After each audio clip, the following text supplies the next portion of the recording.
Bonjour à tous, je vous souhaite une merveilleuse journée dans l'amour du Seigneur Jésus-Christ. Aujourd'hui, je vais m'adresser aux mamans, aux mères d'enfants, parce que je vais vous parler de la malédiction. Mais avant ça, je vous demande une fois de plus de partager cette vidéo, de partager mes enseignements qui ne sont autres que la vérité. Même si cette vérité ne vous arrange pas, acceptez-la et partagez-la parce qu'elle ne vient pas de moi. Je n'ai rien dit, je n'ai rien écrit. C'est le Seigneur qui a fait toutes choses. Soyez bénis.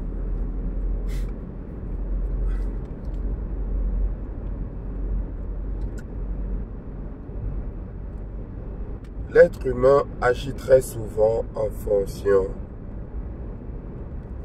de ses sentiments, soit des sentiments, même pas soit, très souvent en fonction de ses sentiments de colère, de rancœur et de rancune. Mais ce que nous devons savoir, c'est que ces sentiments-là n'appartiennent pas au Seigneur. Ce ne sont pas des sentiments qui viennent de l'Esprit de Dieu. L'Esprit de Dieu a des sentiments plus nobles. Et fort de cela, conscient de cela, nous devons lutter contre ces sentiments-là. Nous devons lutter contre tout ce qui ne vient pas du Seigneur. Seigneur, que tout ce qui ne vient pas de toi n'ait aucune influence sur mon comportement, n'ait aucune influence dans ma vie, aucun impact dans ma vie, que tout ce qui ne vient pas de toi, Père éternel, soit chassé loin de ma vie. Au nom de Jésus-Christ. Nous devons combattre ces sentiments-là. Parce que c'est des sentiments destructeurs qui nous tuent, qui tuent nos enfants, qui tuent nos proches.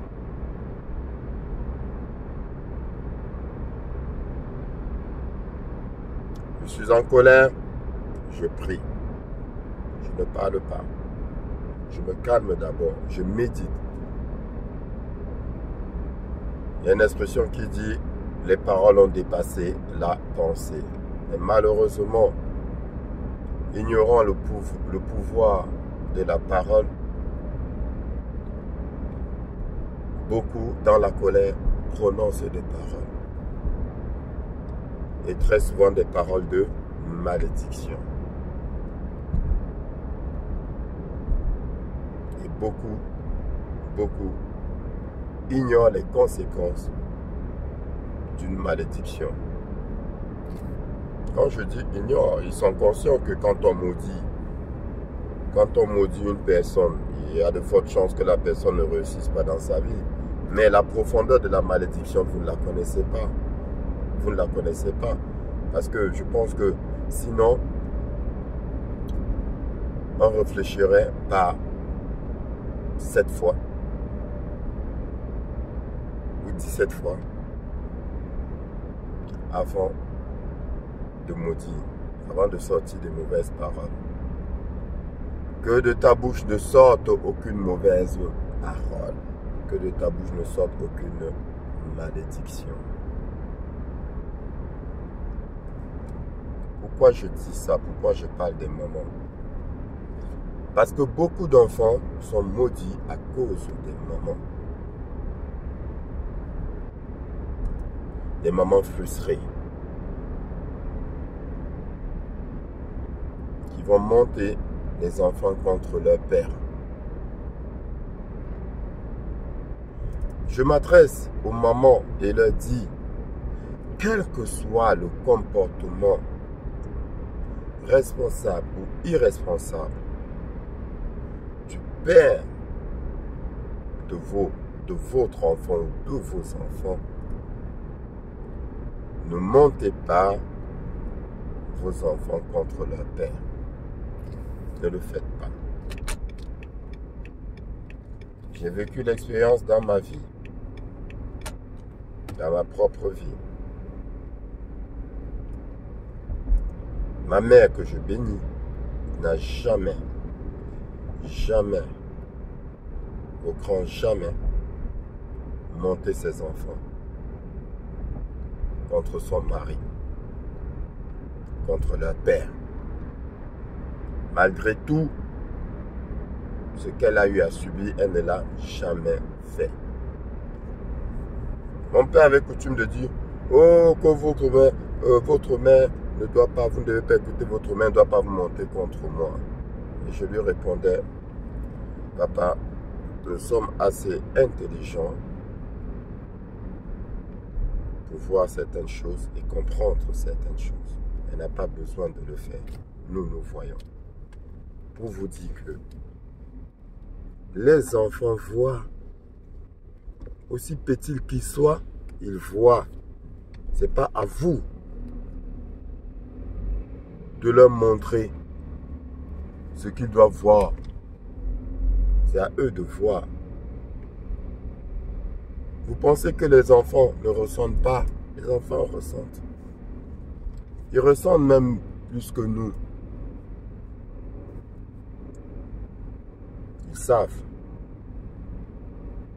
Sauf que, quand vous maintenant vous intervenez, du coup vous manipulez les enfants et vous modifiez leur perception des choses. Vous modifiez leur perception des choses. Vous mettez le doute dans leur esprit et vous leur mettez, vous leur mettez une vérité entre guillemets qui va effacer, qui va écraser le sentiment d'amour qu'ils ont vis-à-vis de leur père malgré le comportement de leur père. Parce qu'un enfant malgré tout reste enfant de son père. Le père est irresponsable. Ne montez pas les enfants contre lui.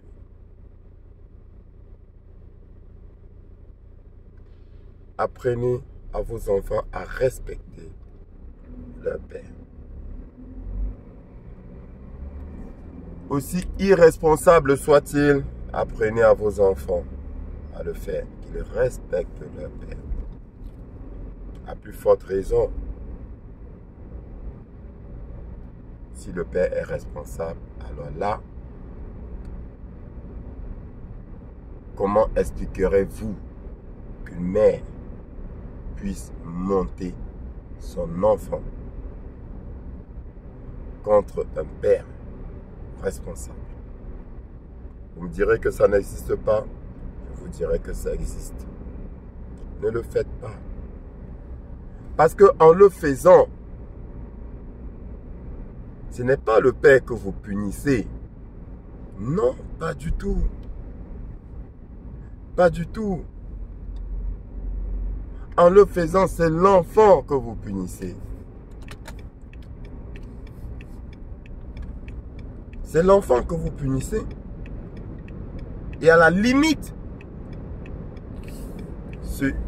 c'est la malédiction que vous appelez au-dessus de la tête de votre enfant. Parce que votre enfant, à cause de ce que vous lui mettez dans la tête, à cause de ce que vous lui dites, de ce que vous lui montrez, votre enfant risque de manquer de respect à son père. Et si ce dernier n'a pas l'Esprit de Dieu en lui qui lui interdit de sortir des mauvaises paroles de sa bouche, les mauvaises paroles vont sortir. Et l'enfant va subir. Et la malédiction va frapper l'enfant. Parce qu'il y a le lien. Il y a le lien de sang. C'est son père.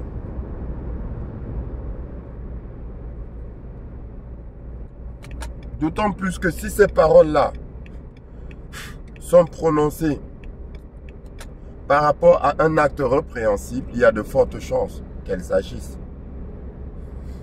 Parce que quand une parole est prononcée dans le monde spirituel, quand une parole est prononcée,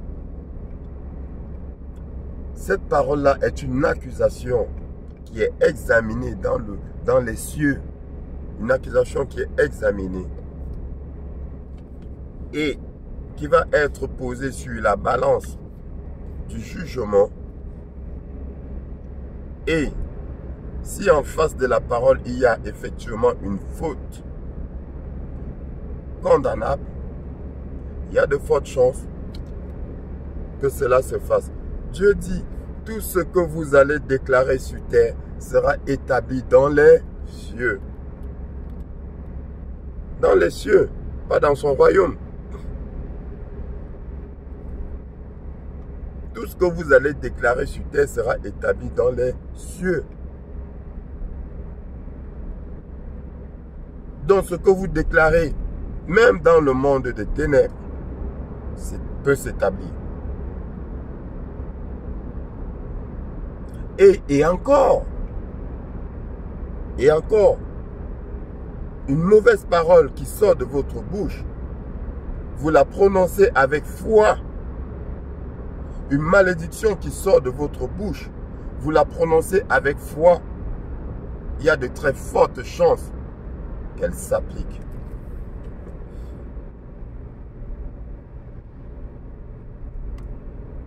Je reviendrai là-dessus. Donc, toi femme, n'utilise pas ta frustration, ta colère, ta rancœur, ta rancune pour faire croire à l'enfant que son père est un irresponsable ou que son père ne l'aime pas. Mais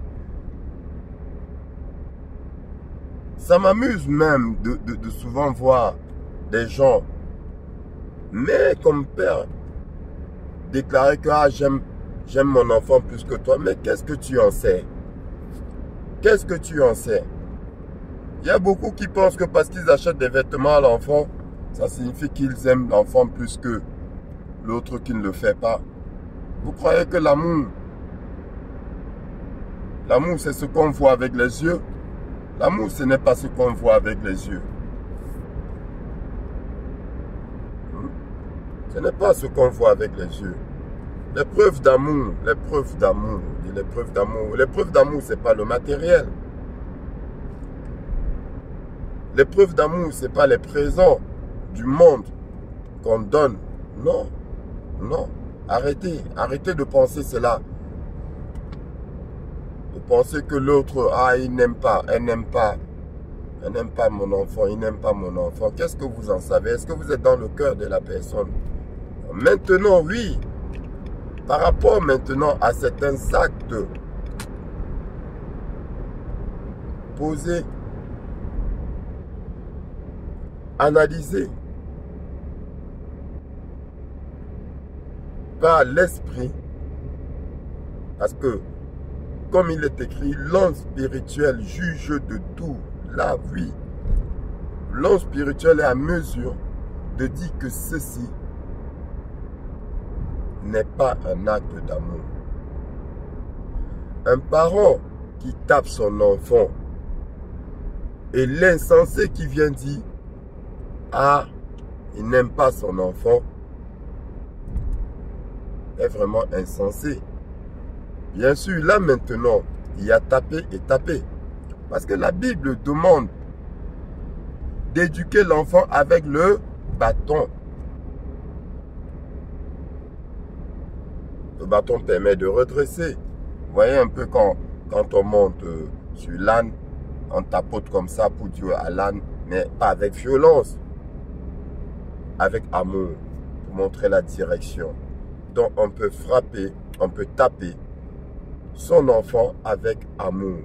Et beaucoup ne le savent pas.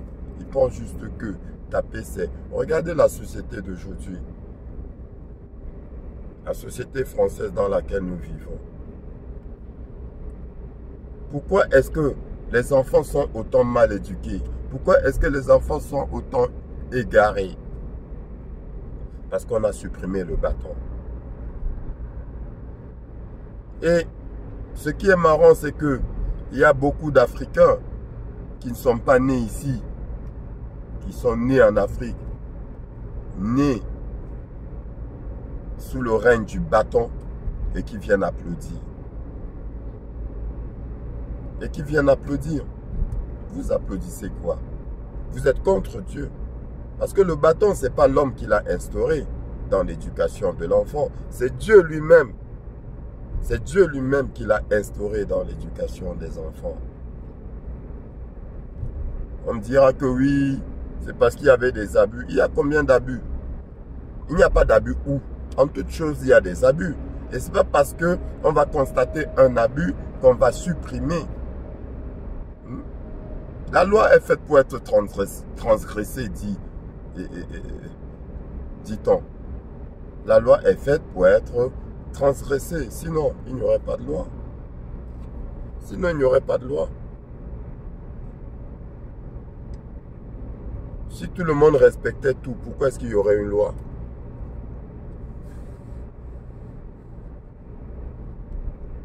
S'il était dit, s'il était écrit qu'un enfant ne serait pas désobéissant, mais pourquoi est-ce qu'on demanderait d'utiliser le bâton? Aucun besoin.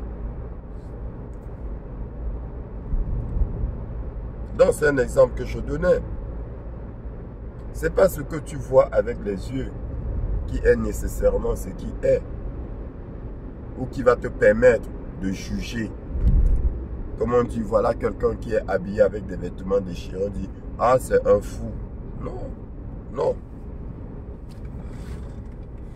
Regardez aujourd'hui, les enfants portent des jeans déchirés, même les adultes, il n'y a plus que les enfants, il y a des adultes qui portent des jeans déchirés de partout. Est-ce des fous? Peut-être fous en esprit. Non.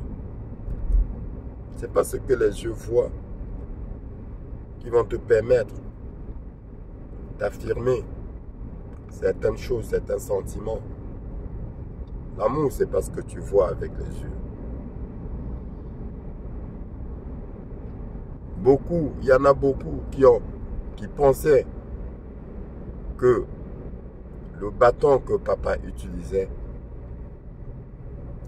était un bâton de haine. Et c'est longtemps après qu'ils ont compris que c'était un bâton d'amour. Il y a des bâtons d'amour. Il y a des bâtons d'amour. Nous devons punir nos enfants quand ils commettent des fautes. Père comme mère, nous devons punir nos enfants quand ils commettent des fautes. Et ne vous arrogez pas le monopole de l'amour de l'enfant. Ah, il n'aime pas son enfant, c'est moi qui aime. Qu'est-ce que tu en sais? Qu'est-ce que tu en sais?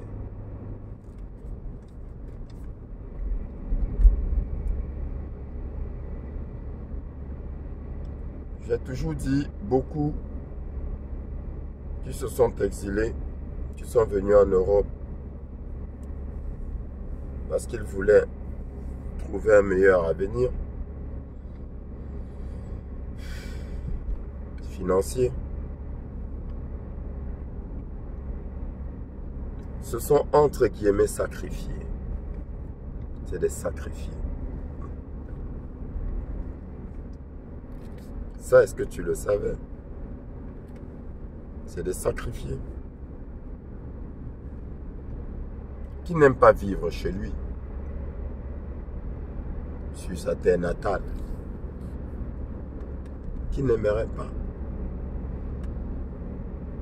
Je pense que 70% des personnes qui se sont exilées, c'était malgré elles. Parce que si les conditions dans nos pays étaient les mêmes, quand je dis conditions, c'est-à-dire que la possibilité pour tout un chacun d'avoir un travail décent en fonction de ses compétences. Je dis bien travail décent, je ne parle pas de... Voilà. Parce que ici, quand tu as une certaine compétence et quand tu as l'envie de travailler, tu peux avoir un travail décent. Maintenant, si tu cherches plus loin, libre à toi, c'est ton problème. Dans toutes les sociétés, quand tu cherches plus haut, il y a des conditions. Mais, tu peux avoir quelque chose d'honorable. Voilà.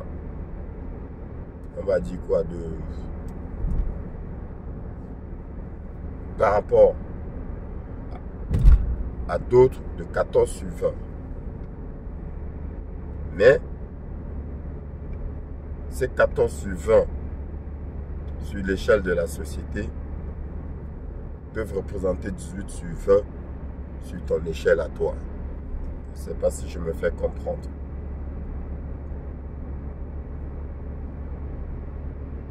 C'est pour dire que tu peux avoir un travail honorable dont tu t'en contentes et dont tu es satisfait. Mais à l'échelle de la société, on va considérer que c'est un travail, que c'est moyen. Voilà. C'est une situation moyenne. Il y en a qui se contentent avec un grain de riz et il y en a qui, même avec un sac de riz, ne se contentent pas. Donc beaucoup sont venus ici. Parmi eux, ceux qui voulaient nourrir leurs enfants.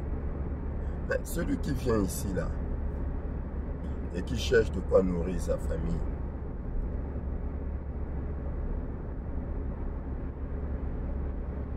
et qui se lève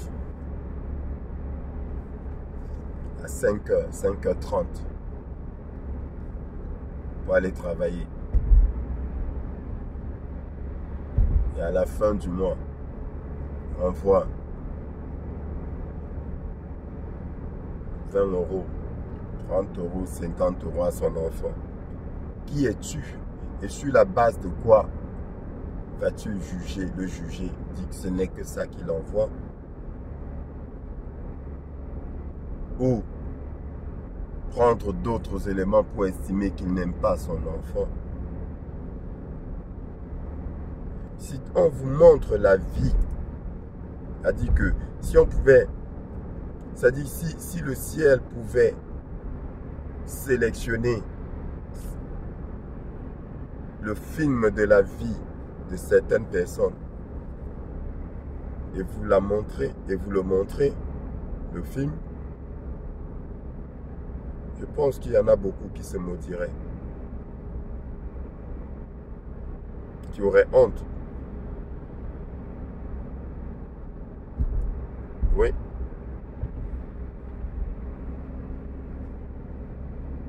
Parce que il est trop facile d'être assis et de penser que c'est facile pour l'autre. Qu'est-ce qui est facile?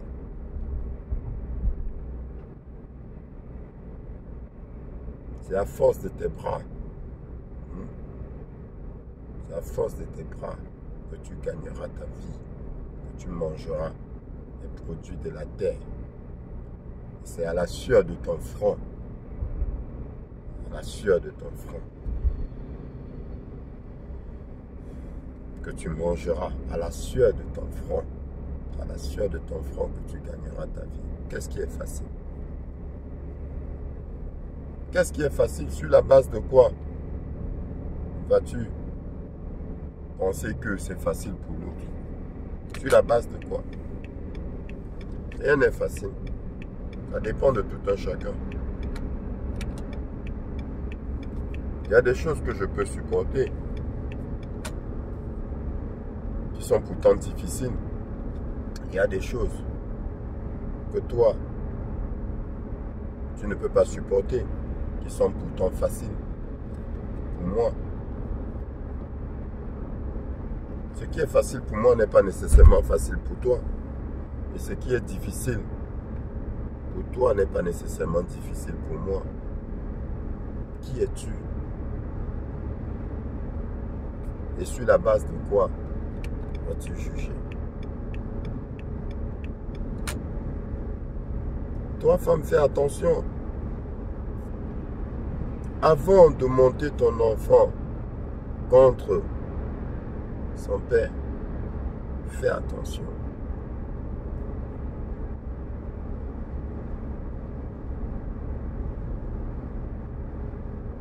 L'associé premier, même pas premier, l'associé, point barre, l'associé de la femme, c'est qui? C'est écrit, c'est le diable. Donc, et la Bible dit, vous connaîtrez la vérité vous affranchira. Si toi, femme, tu acceptes la vérité de la parole, ça veut dire que tu comprendras que ton associé, c'est le démon. Tu comprendras que celui-là qui te donne premièrement, qui te donne les premiers conseils, c'est ton associé. Donc ne l'écoute pas. Laisse cette voix-là qui te pousse à poser certains actes. La voix du diable. La voix de tes sentiments, de ton ressenti, de ta colère, de ta rancœur, de ta rancune, de ta vengeance. Laisse cette voix-là. Parce que cette voix-là va mener tes enfants à leur ruine. Si tu aimes ton enfant, comme tu prétends le faire, alors protège ton enfant. Protège ton enfant de toute malédiction. Protège ton enfant de tout acte répréhensible. Si tu aimes ton enfant, protège ton enfant avec des sentiments nobles, des sentiments d'amour, de patience, de compréhension, de compassion.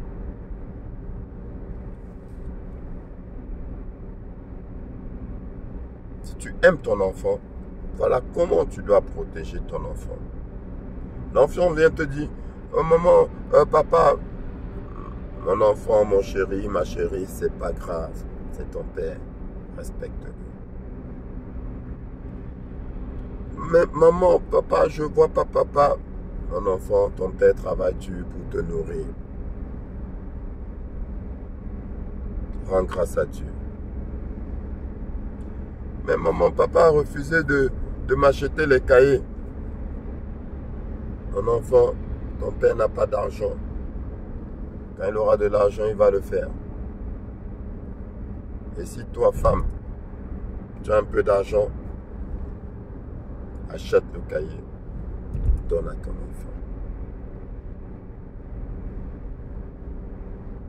Et dis-lui, c'est grâce à ce que ton père fait que j'ai pu t'acheter ces cahiers. Maintiens la flamme, l'amour qui est dans le cœur de l'enfant. Ne monte pas ton enfant contre son père. Et toi, homme, ne monte pas ton enfant contre sa mère. Préservez vos enfants. Préservez vos enfants. Le diable est très fort.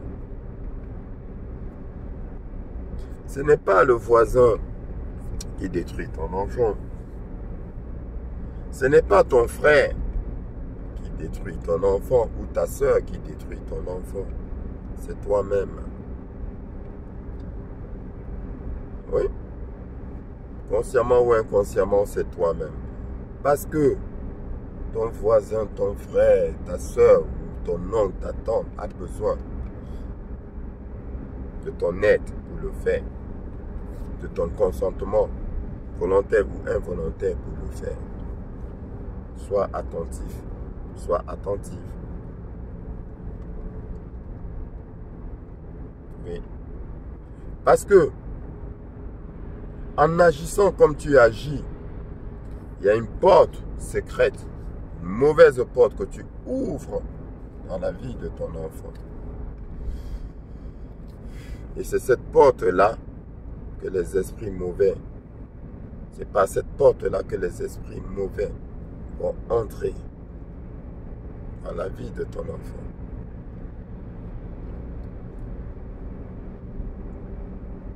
détruire ton enfant.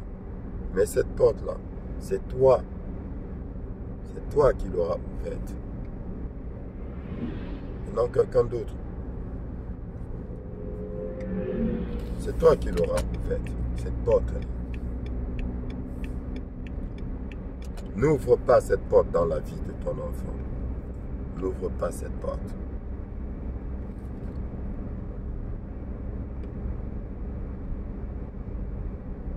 Parce que tu n'obtiens pas ce que tu veux d'une personne, tu vas monter son enfant contre lui. Faites très très attention. Faites très très attention. Vous êtes en train de tuer l'enfant. Oui. Oui. Toi qui montes ton enfant contre son père, ou toi qui montes ton enfant contre sa mère, tu es en train de tuer ton enfant. Tu es un assassin spirituel.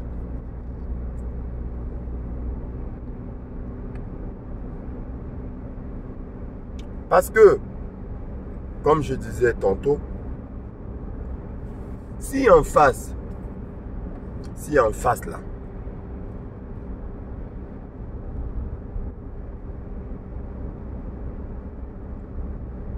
l'autre n'est pas animé par l'Esprit de Dieu, la malédiction est vite sortie. Et je vais donc t'expliquer ce qui se passe quand la malédiction sort. Ce n'est pas gai. Partons dans la parole. Donc Jésus était avec ses disciples. Et en passant, en cheminant, ils ont croisé un figuier qui ne portait pas de figues. Parce que ce n'était pas la saison des figues. Le Seigneur a maudit le figuier. Et a dit que ce figuier ne donne jamais de fruits. Et le soir, en repassant par là, il y a l'un de ses disciples qui dit, Seigneur, regarde, le figuier que tu as maudit, il a séché. Seigneur, regarde le figuier que tu as maudit, il a séché.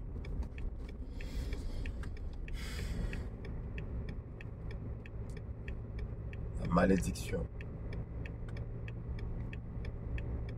À mon avis, ici, Jésus vous met en garde. Jésus dit que si ta foi est aussi grosse qu'un grain de sénévé, tu diras à cette montagne, ôte-toi de là, jette-toi dans la mer, et cela se réalisera. Si tu prononces une parole avec foi, elle va se réaliser. Si tu prononces une parole avec foi.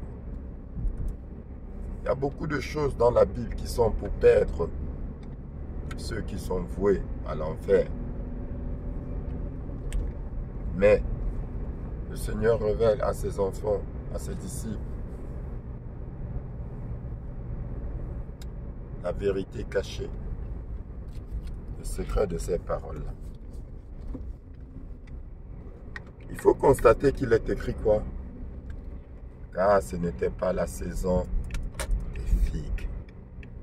Parce que quand nous lisions la Bible avec les yeux des hommes, avant que le Seigneur n'ouvre nos yeux spirituels, notre esprit, pour que nous puissions comprendre les Écritures, on pensait que Jésus avait maudit le figuier parce que le figuier ne pouvait pas porter des fruits. Non. Non. Jésus a maudit le figuier, pas parce que le figuier ne pouvait pas porter des fruits. Il n'est pas écrit que le figuier ne pouvait pas porter des fruits. Il est dit que le figuier ne portait pas de fruits parce que ce n'était pas la saison des figues. Regardez un peu dans la vie. Souvent, on demande quelque chose à quelqu'un. Soit il donne, soit il ne donne pas. Mais pourquoi est-ce qu'il ne donne pas? Ce n'est pas parce qu'il ne donne pas que tu vas conclure qu'il ne veut pas donner. Est-ce que le figuier ne voulait pas donner de fruits? Ce n'était pas la saison des figues. Ce n'était pas la saison des figues.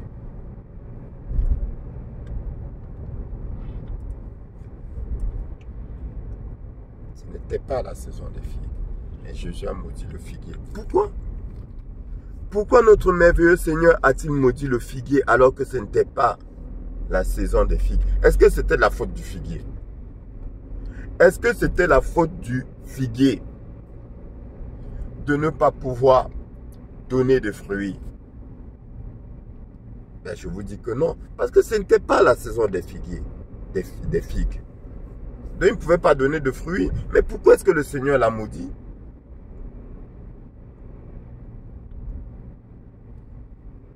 Ce sera dans la deuxième partie. Parce que je suis arrivé au boulot et je te dis bonne journée.